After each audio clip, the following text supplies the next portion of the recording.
Have you received any vaccination against COVID? I have not. Why?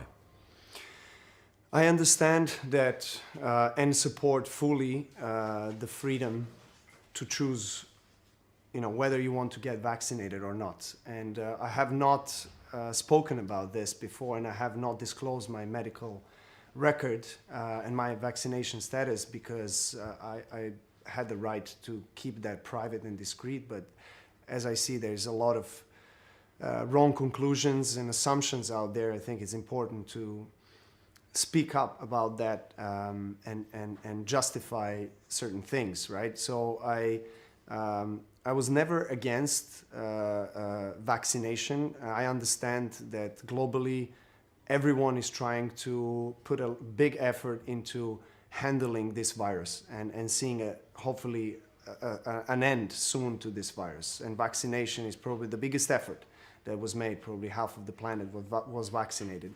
And I fully respect that.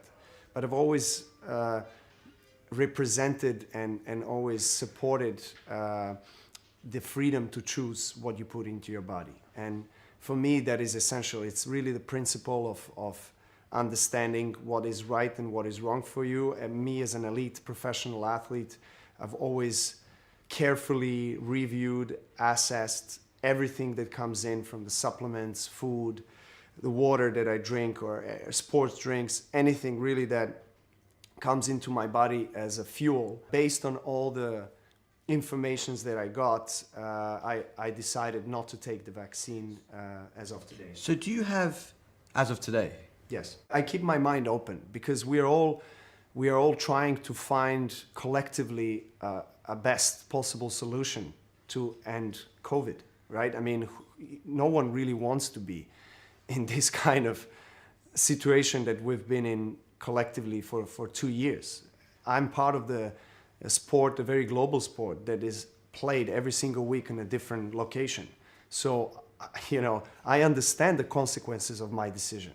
And one of the consequences of my decision was not going to Australia, and I was prepared not to go.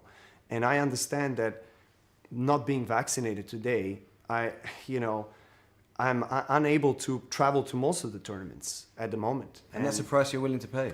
That is the price that I'm willing to pay. Ultimately, are you prepared to forego the chance to be the greatest player that ever picked up a racket, statistically, because you feel so strongly about this jab? Yes. I do. But as things stand, if this means that you miss the French Open, is that a price you'd be willing to pay? Yes, that is the price that I'm willing to pay. And if it means that you miss Wimbledon this year, again, that's a price you're willing to pay? Yes. Why, Novak? Why? Why? Because the principles of decision-making on my body are more important than any title or anything else.